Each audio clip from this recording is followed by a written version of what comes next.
Bienvenue sur Africa 24 dans cette nouvelle édition du QG Weekend. Voici les titres de l'actualité.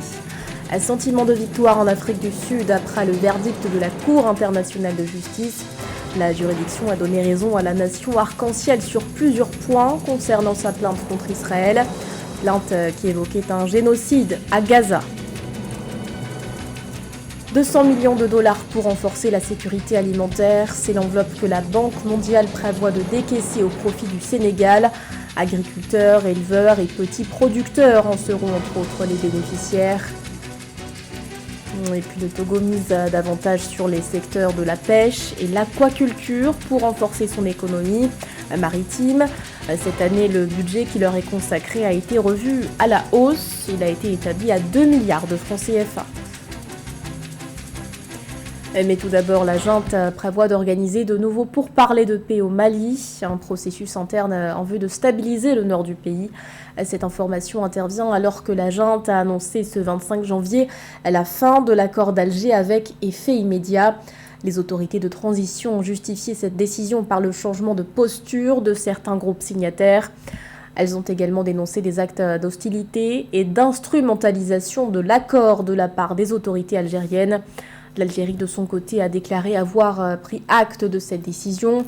Dans un communiqué, le ministère algérien des Affaires étrangères se dit néanmoins préoccupé de sa portée, non seulement pour le Mali, mais aussi pour toute la région.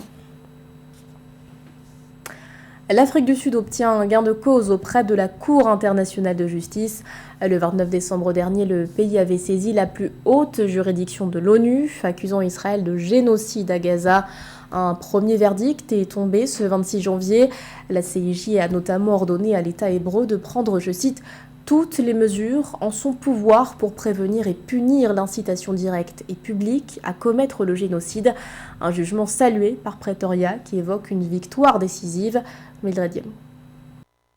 C'est une victoire décisive pour le droit international, les droits de l'homme et dans la quête de justice pour le peuple palestinien, selon l'Afrique du Sud. Dans un discours télévisé le 26 janvier 2024, le président Cyril Ramaphosa a félicité le jugement rapide et favorable de la Cour internationale de justice contre Israël dans le conflit l'opposant à la Palestine. La plus haute juridiction des Nations Unies basée à La Haye a rendu une première décision le 26 janvier sur des mesures urgentes réclamées contre Israël par l'Afrique du Sud, qui l'accuse de commettre un génocide à Gaza. La Haute Cour a en effet ordonné à Israël de prendre toutes les mesures possibles pour empêcher tout acte de génocide dans la bande de Gaza.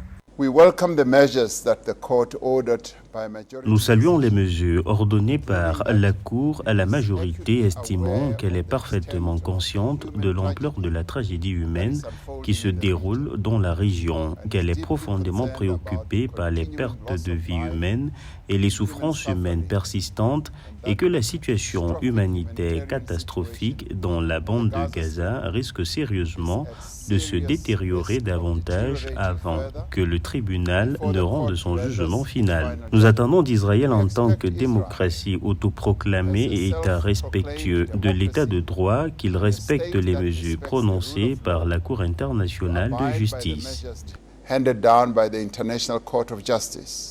Le verdict de la Cour internationale de justice fait suite à la plainte de 84 pages déposée le 29 décembre 2023 par l'Afrique du Sud, accusant Israël d'avoir violé la Convention des Nations Unies sur le génocide de 1948. En tant que Sud-Africains, nous ne serons pas des spectateurs passifs et ne verrons pas les crimes qui nous ont été infligés être perpétrés sur d'autres personnes ailleurs. Nous sommes du côté de la liberté pour tous.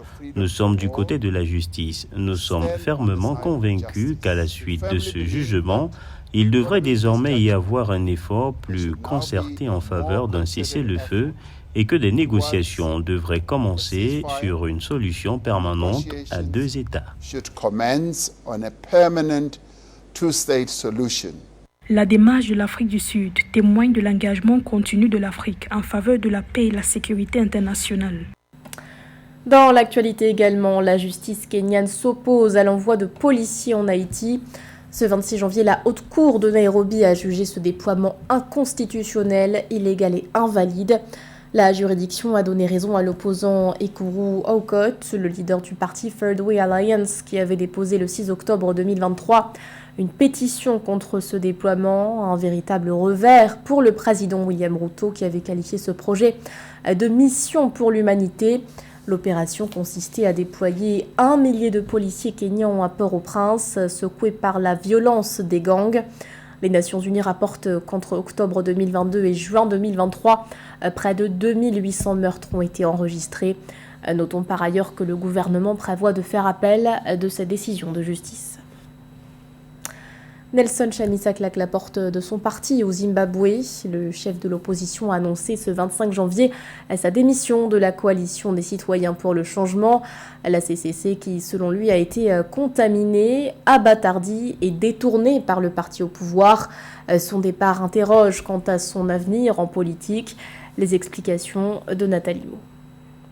Après plusieurs mois de tensions internes, le président du principal parti d'opposition du Zimbabwe, la Coalition citoyenne pour le changement CCC, a officiellement annoncé sa démission avec effet immédiat le 25 janvier 2024. Dans un communiqué de 14 pages, le désormais ex-chef de file de l'opposition zimbabwéenne a expliqué sa décision. Il a notamment dénoncé des actes de sabotage dirigés contre son ex-formation politique depuis la période électorale de 2023, à l'issue de laquelle il a perdu l'élection présidentielle face au chef de l'État Emmerson Mnangagwa. This is all symptomatic of the troubling political and economic conditions. Tout cela est symptomatique de la situation politique et économique troublante du Zimbabwe. Le parti a été balayé et la faute en revient à la fois au parti politique d'opposition lui-même et au régime au pouvoir qui fait pencher le paysage politique, économique et électoral contre l'opposition politique du pays.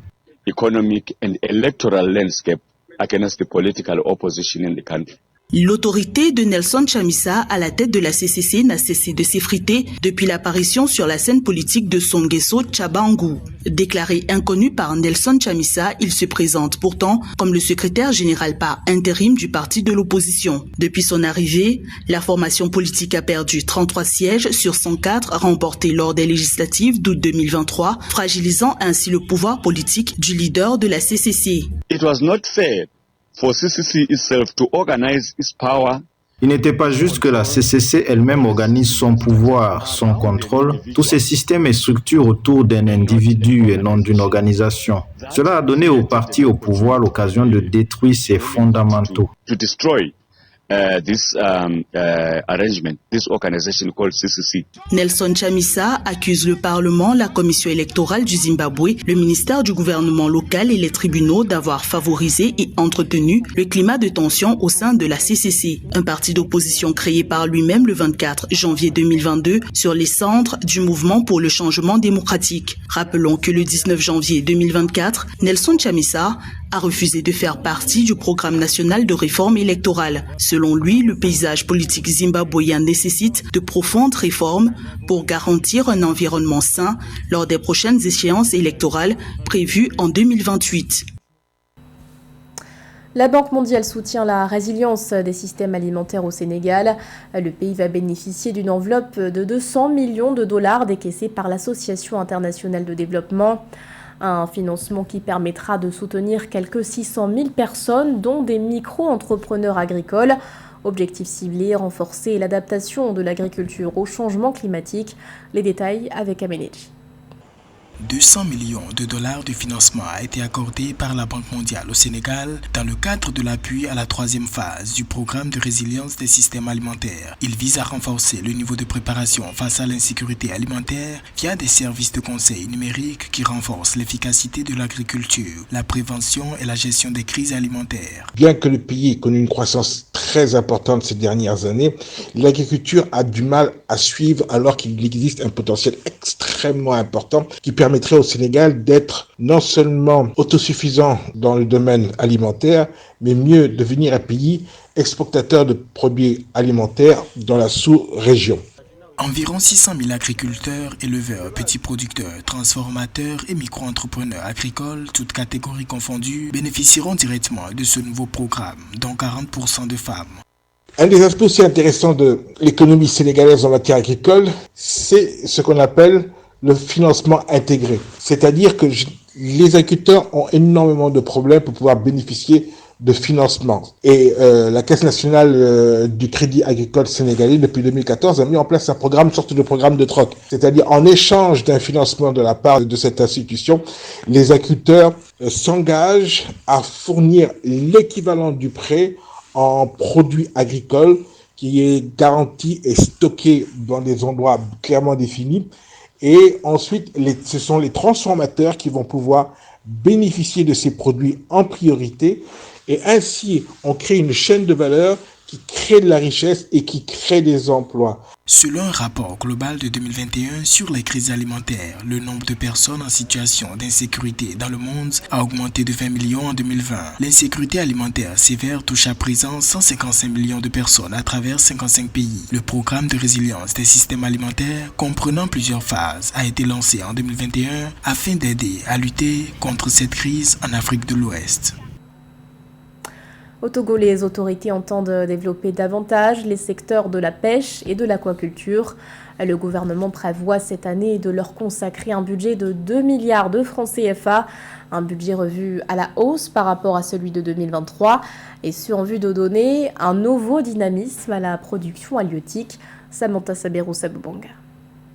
Pour booster son économie, le Togo a décidé de miser sur le secteur de la pêche et de l'aquaculture. À cet effet, le gouvernement togolais a alloué 2 milliards de francs CFA à ce secteur contre 1,1 milliard en 2023, soit près de 70% du budget du ministère de l'économie maritime qui s'élève à 3,1 milliards de francs CFA.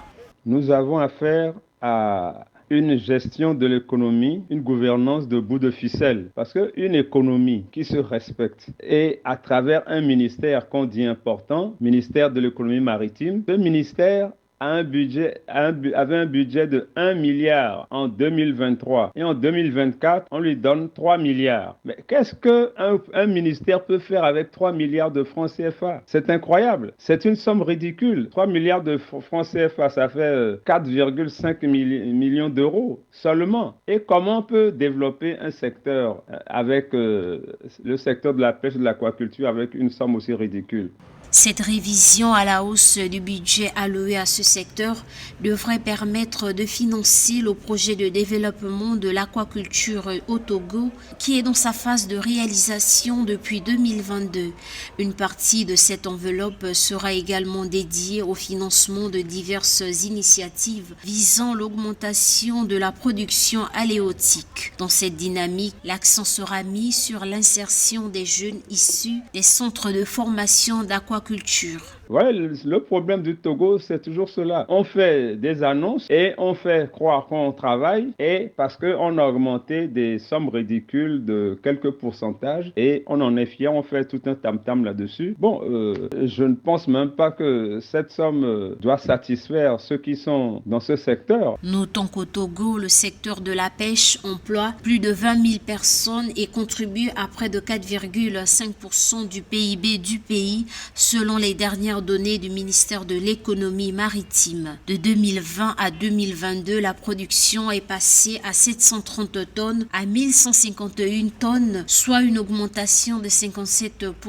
La pêche artisanale, quant à elle, connaît également une embellie depuis 2 ans. En 2022, la quantité de poissons capturés s'est établie à 6,6 millions de kilogrammes, soit une hausse de 50%. Bonne nouvelle pour l'administration douanière camerounaise. Pour le compte de l'année 2023, la Direction générale des douanes a collecté un peu plus de 1000 milliards de francs CFA de recettes. Une véritable performance puisque ce score dépasse l'objectif initial fixé à 973,7 milliards de francs CFA. De quoi célébrer la journée internationale de la douane avec entrain, Séverin Doku. En 2023, les douanes camerounaises ont collecté 1019,8 milliards de francs CFA sur un objectif initial de 973,7 milliards de francs CFA avec une contribution de plus de 60% sur l'enveloppe globale par le secteur littoral dans la capitale économique. Une performance qui témoigne de la qualité des réformes entreprises par les autorités camerounaises en matière de collection des recettes dans un contexte difficile marqué notamment par la résilience face aux chocs multiples auxquels fait face l'économie mondiale. Je suis particulièrement satisfait de leur performance. Le directeur général de la douane vous l'a dit, pour la première fois, la douane en 2023, a franchi le seuil symbolique de 1000 milliards de francs CFA de recettes recouvrées. En ces temps de difficultés, en ces temps où nous avons besoin de toutes les ressources publiques, ces performances de la douane qui sont à saluer. À l'heure où le corps de la douane célèbre sa journée internationale, le ministre des Finances salue une institution au cœur de la sécurité des personnes, des consommateurs et des commerçants grâce à son rôle de barrière et de frein à la prolifération des produits dangereux et prohibés sur le territoire camerounais. En 2023, la douane camerounaise a saisi plus de 800 uniformes à usage militaire ainsi que plus de 540 véhicules de contrebande, 9350 cartouches et munitions de guerre, 30 sacs d'alumine servant de précurseurs chimiques à la fabrication d'engins explosifs improvisés, mais aussi 194 000 comprimés de tramadol, 1,2 kg de cocaïne ainsi que 300 tonnes de médicaments issus de la contrefaçon et de la contrebande. On a tendance souvent à oublier le rôle important que joue la douane dans la sécurisation du territoire national. Vous avez entendu tout à l'heure, il y a un certain nombre de saisies qui sont faites par les agents de la douane, que ce soit des choses prohibées comme des armes, que ce soit des choses un peu qui peuvent nuire à la santé, comme la drogue, comme des faux médicaments, que ce soit des choses qui ont une incidence sur l'économie, par exemple des faux vins, beaucoup de choses qui peuvent nuire justement à la santé des entreprises, etc., etc. Selon les perspectives de l'administration douanière du Cameroun, les recettes douanières globales attendues en 2024 sont estimées à environ 1079,9 milliards de francs CFA, une hausse de 10% par rapport aux prévisions de l'année 2023. Un mot de sport pour finir avec les 8e de finale de la CAN. 2 matchs sont au programme de ce dimanche 28 janvier. Dans un premier temps, la Guinée équatoriale affronte la Guinée. Vient ensuite la rencontre Égypte-République démocratique du Congo. C'était le journal de la rédaction. Merci de votre fidélité. L'actualité continue sur Africa 24.